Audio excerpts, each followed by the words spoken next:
네, 오늘 함께해 주실 전문가분 소개해드립니다. 오늘은 더굿경제연구소의 민철기 이사님과 함께할게요. 이사님 안녕하세요. 안녕하세요. 민철기입니다. 요즘 신문에 자주 나오는 용어 중에 무순위 청약이라는 얘기가 상당히 많이 나오고 있습니다. 청약 시장이 요즘 활발한 이때에 어떤 미계약분이 나왔을 때 미리 먼저 청약을 해서 그거에 따라서 먼저 당첨이 되는 그런 경우인데요. 관심 있는 투자 지역이나 어떤 투자처가 있다면 2순위로 안 되거나 아니면 무순위 자격이 안 돼서 선순위 자격이 안 돼서 안 되시는 분들은 이런 무순위 청약에 한번 관심을 가져보시는 것도 좋을 것 같습니다. 네, 오늘도 이사님과 함께 그동안 놓쳐서는 안 되는 부동산 정보들 한번 꾹꾹 눌러 담아서 전해드리도록 하겠습니다. 자, 이슈 시그널인데요. 저희 GTX에 대해서 짚어보고 있습니다. 현재 부동산 시장에서 빼놓을 수 없는 교통 이슈 중에 하나가 바로 이 수도권 광역 급행철도 GTX 노선일 텐데요. 자, GTX A 노선 계속해서 한번 알아볼까요? 네, 지난주에도 계속해서 말씀을 드리는데 GTX A 노선에 대해서 교통혁명이라고 불립니다. GTX A 노선에 대해서 오늘도 계속해서 어느 역에 어떤 것을 투자할지를 좀 살펴보는 게 좋은데요. 먼저 이슈 시그널을 영상으로 준비했습니다. 잠시 보고 돌아오겠습니다.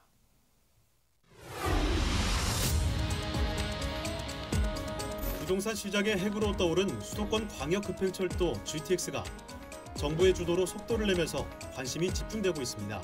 GTX는 일반 지하철보다 속도가 3배에서 4배 빨라 수도권 외곽 지역에 연결될 경우 서울과의 접근성이 매우 높아져 그 지역의 부동산 가치 또한 크게 올라가는데요. 그중 GTX A 노선은 경기도 파주시에서 일산을 지나 서울로 진입해 성남과 용인을 거쳐 동탄 신도시에서 마무리되는 노선입니다. 경기 북부에서 서울 강남까지의 접근성이 현저하게 떨어지는 점을 보완하기 때문에 2기 신도시인 동탄 신도시와 운정 신도시의 교통 대책이라고 할 수 있는데요. 현재 여타 GTX 노선들 중 가장 빠르게 진행되고 있으며 SRT 노선을 활용해 공사비를 절감할 수 있을 뿐만 아니라 수혜 지역이 이미 거주민이 상당한 지역이기 때문에 세 노선 중 가장 먼저 예비 타당성 조사를 통과해 사업이 진행되어 왔습니다. GTX A 노선은 총 83.1km 구간으로 오는 2023년 개통을 목표로 공사 중이며 이 노선이 개통되면 파주 운정에서 서울역까지 20분이면 도달이 가능해질 전망인데요. 오늘은 부동산 시그널과 함께 수도권 광역급행철도인 GTX A 노선에 대해 더욱 자세히 알아보겠습니다. 네, 오늘도 GTX A 노선에 대해서 GTX가 어떤 것인지 개념 정리를 잠깐 하고 나서 지난주에 이어서 어느 역에 이렇게 역사가 생기는지에 대해 간단하게 보겠습니다. GTX는 말 그대로 수도권에 대한 광역교통망입니다. 수도권은 서울과 경기, 인천을 아우르는 말이고요. 수도권에 전체적으로 경기도를 통해서 또 인천을 통해서 서울을 통과하고 경기도로 다시 가는 그런 광역교통망이다. 그래서 모든 것이 1시간 이내에 모든 거리가 가능하다라는 개념으로 만들어졌고요. 목적은 여러 가지 더 목적이 있겠지만 가장 크게는 이 세 가지 목적이 있습니다. 서울의 집값을 안정화시키는 대책, 또 교통이 너무나도 많은 교통 체증이 일어나는 것을 해소한다. 또 하나는 지하철을 더 많이 하고 차를 많이 타지 않음으로써 환경을 보호한다. 이런 차원으로서 가장 큰 이 세 가지 목적을 가지고 이렇게 보신다고 보면 되고요. 그래서 GTX A 노선에 대해서 간단하게 살펴보면 드디어 작년 12월에 킨텍스에서 착공식을 가지고 착공을 시작했습니다. 2017년 말에서 2018년 초에 예비 타당성이 통과가 됐는데 예비 타당성이라는 것은 어떤 정부 자금이 들어가기 때문에 정부 자금을 통과를 했을 때 과연 이 자금을 가지고 얼마만큼의 이익이 나느냐 또는 수익이 발생을 하느냐를 또 얼마나 많은 정책이 담겨져 있느냐를 간다름하는 기준인데요. 그 BC 점수와 AHP 점수라는 두 가지 점수를 통과해야지 갈 수 있습니다. BC 점수는 최소 1 이상이 되어야 되고 AHP는 0.5 이상이 되어야 되는데 A 노선 같은 경우는 BC 점수가 1.11로 1 이상이 되어서 통과가 됐고요. AHP는 0.5로 0.5 이상이 되어서 통과가 되었다. 그래서 예비 타당성이 통과가 되면서 이제 다른 민자 적격성을 거치고 이제 드디어 12월에 착공을 했다. 이렇게 보시면 됩니다. 그리고 운정에서 동탄까지 제일 첫 시작역이 운정역이고요.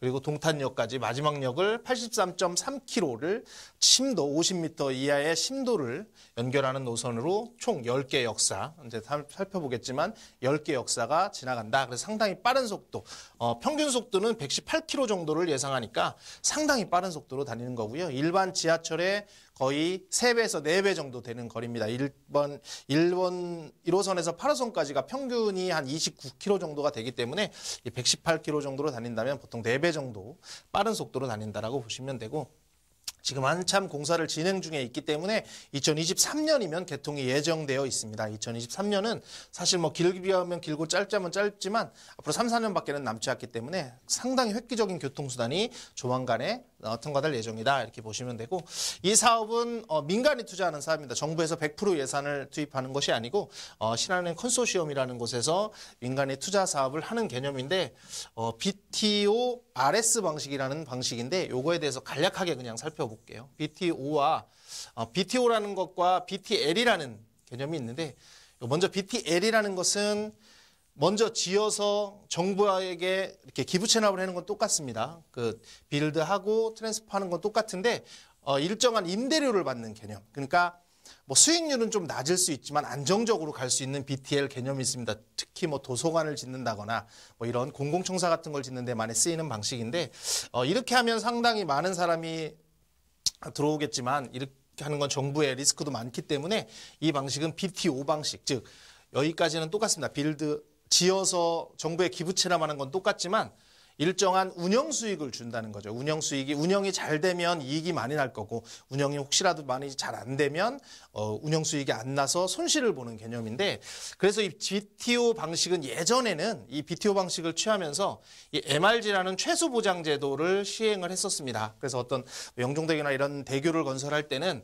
MRG라는 방식을 해서 평가를 해서 미리 예약을 해놓고 1년에 수익이 얼마큼 될 것이다 라고 평가를 했는데, 만약에 그거에 미치지 못한다면 정부에서 보존을 해주는 개념이었기 때문에 상당히 많이 민간 사업자가 참여를 했는데, 이게 너무 폐단이 많아서 폐지가 되면서 지금은 많이 안 하지만 이 BTO 방식 대신에 그래서 생겨난 게 BTO RX라고 해서 리스크를 쉐어링한다. 그래서 이제 그 손실이 만약에 100이 났다 그러면 5대5로 민간과 정부가 손실을 케어하고, 만약에 이익이 그러면 100이 났다 그러면 정부와 어떤 일반 업체가 50씩 쉐어링하는 그런 획기적인 진행 방식으로 BTO RS 방식이라는 것이 도입이 됐고, 이 GTX A 노선은 BTO RS 방식을 하면서 상당히 빨리 진척이 됐다라고 보시면 되고, 유사하게 진행되는 것으로서는 신안산선도 나중에 또 한번 살펴볼 기회가 있겠지만, 신안산선도 BTO RS 방식으로 하면서 상당히 이제 진척 속도가 빨라졌다, 이렇게 이해를 하시면 될 것 같고요. 지난주에는 대곡역까지 좀 살펴보았고, 이번에는 연신내부터 시작해서 동탄까지 좀 빠른 속도로 해서 어디에 여기 들어오고 어떤 것을 투자하고 유념해 두는 게 좋은지에 대해서 좀 살펴보도록 하겠습니다. 연신내역은 바로 이곳입니다. 연신내역은 지하철 6호선과 그리고 3호선이 지나가는 역이고, 사실 연신내역은 지금도 서울 중심부, 즉 그 도심권으로 진입하는데 뭐 서울역이라든지 어떤 광화문이나 이런 쪽에 접근하는 데는 한 30분에서 40분 정도가 걸리기 때문에 생각보다 나쁜 노선은 아닙니다. 근데 6호선도 강남을 지나가지 않고 강남까지 접근하는 데 상당히 오랜 시간이 걸렸기 때문에 사실 연신내역이 약간은 주목받지 못했었지만, 이제 연신내역에서 삼성역까지 보통 한 15분 정도면은 가능한 도달을 위치하는 GTX가 지나가면 상당히 획기적인 어떤 역으로 변한다라고 해서 지금 각광받고 있는 지역이라고 보시면 되는데, 이렇게 보시면 주변에는 상당히 아파트 단지나 이런 것들은 사실 없고 대규모 빌라촌으로 형성이 되어 있습니다. 그래서 이쪽에는 뭐 빌라들이 많고 상업지역도 생각보다 많지는 않은데, 그쪽 빌라를 투자하시는 것도 좋은 방법이긴 하지만 이곳에서 투자하실 거는 좀 유념해 두실 것은 가련이라든지 대조라든지 쪽에 불광동 쪽에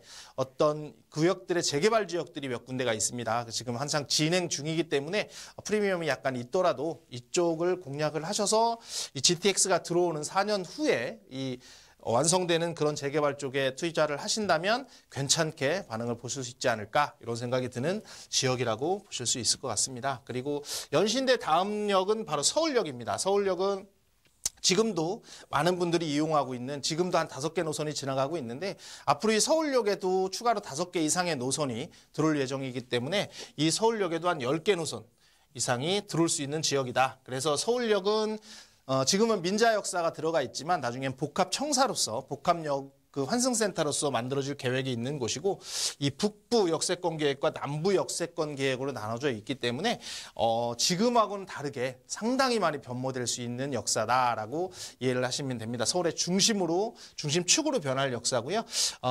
또 한번 살펴보면 이쪽은 뭐 거의 다 상업 지역이기 때문에 사실은 뭐 그 지금 가진 서민분들이나 이런 투자자들이 뭔가 자금을 가지고 들어가기는 상당히 어려운 부분이고 왼쪽으로 보시면 뭐 아이언 뉴타운이라든지 아니면 이제 한참 핫한 지역인 청파동이라든지 뭐 효창동이라든지 이런 쪽에 대규모 빌라 단지도 있고 그리고 많은 계획들이 지금 잡혀 있습니다. 그래서 이쪽 계획이 들었을 때쯤 되면 여기도 많이 자리를 잡기 때문에 이쪽 지역에도 상당히 많이 한번 관심을 가져보면 좋으시 않을까. 그래서 청파동에 이랬던 빌라 단지 위주로 해서 어떤 투자할 물건들을 좀 찾아보신다면 나중에 이 서울역이 복합 환승센터가 됐을 때 괜찮게 진행이 될 수 있는 곳이다라고 유념하게 좀 살펴보시면 좋을 것 같고요.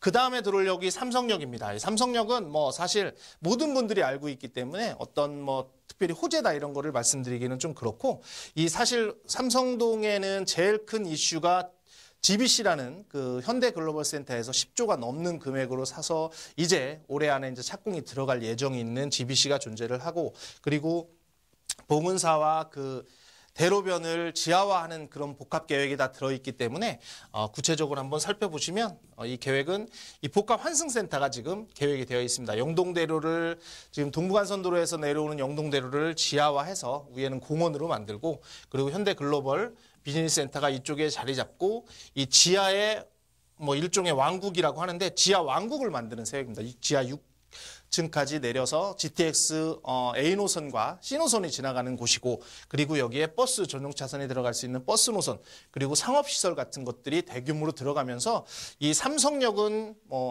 말 그대로 천지가 개벽할 수 있는 곳이기 때문에 삼성역이라는 뭐 어떤 말로는 삼성이라는 말이 들어가면 뭐 빌라가 됐든 오피스텔이 됐든 어떤 투자처가 됐든 당 한 평이라도 사오면 좋다라는 얘기가 있을 정도로 대규모로 완전 천지가 개벽될 곳입니다. 그래서 이쪽은 뭐 삼성역은 지금 현재 2호선 있는 근처에서 있는 그 삼성이라는 단어가 들어간 곳은 관심을 가지고 뭐 이쪽에 가지고 계신다면 뭐 좋은 것이고 아니라면 뭐 기회가 있다면 꼭 한번 유념해 보실 지역이다라고 이렇게 보시면 될 것 같고요.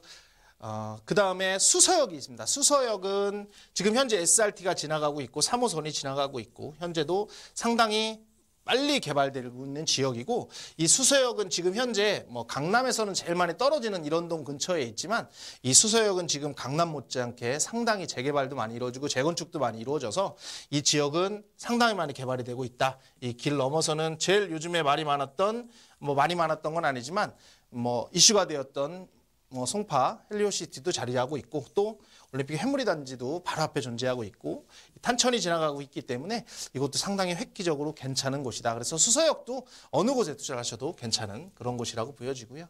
그 다음에가 성남역입니다. 성남역 지금 이제 말 그대로 성남역이 될지 뭐 판교역이 될지 어떤 역이 될지 아직 정해지진 않았지만 사실 이 역사를 두고 좀 논란이 좀 많은데 이 라인이 지금 SRT가 지나가는 라인입니다. 중간에 이쪽에는 판교역이 있고 이쪽에는 임해역이 분당선하고 다 지나가고 이제 경강선이 지나가는데 사실 뭐 여기나 여기에도 역사가 들어올 확률이 좀 있긴 했지만 SRT 노선을 그대로 사용을 하기 때문에 아마 이 가운데 판교역이 들어설 수 있다. 그래서 뭐 더블 역세권이 되는 건 아니지만 상당히 이쪽에 오히려 더 가까운 위치에 있기 때문에 이 분당 쪽이 조금 더 많은 호재가 되지 않을까 싶은 생각이 들고 이런 아파트들도 한번 유념하게 보시면 좋을 것 같은 판교역의 위치고요. 그리고 요즘에 제일 많이 핫한 지역입니다. 용인 구성역. 구성역이라고 분당선이 지나가는 곳에 있는데 이쪽 지역이 상당히 많은 특혜를 받던 지역이고 그리고 이쪽에는 지금 성남에서 계속 밀고 있는 플랫폼 시티가 이쪽에 120만 평형으로 계획이 되어 있습니다. 그래서 구성역에도 어느 것을 투자를 하셔도 괜찮을 정도로 요즘에 핫한 지역이니까 관심 있게 좀 지켜보시면 좋을 것 같고, 마지막 역사는 이 동탄역입니다. 동탄에 1동탄, 2동탄이 있는데 그중에 지금 SRT가 지나가는 동탄역에도 들어오는데, 이 동탄역의 바로 앞에 있는 이런 아파트들은 지금 이제 입주 예정인 것들인데 벌써 프리미엄이 5억에서 6억 이상이 지금 형성이 돼 있는 것으로서 상당히 비싸진 곳이지만, 한 가지 주의하실 것은 프리미엄이 많이 붙어 있지만 아직 전세가는 30평 기준으로 3억 정도 수준으로 되어 있기 때문에 자기 자본, 아파트를 투자하실 때 자기 자본에 대한 자본 투여 금액이 좀 많다. 그래서 여기를 투자하실 때는 조금 더 신중하게 투자를 해보시는 게 좋을 것 같습니다.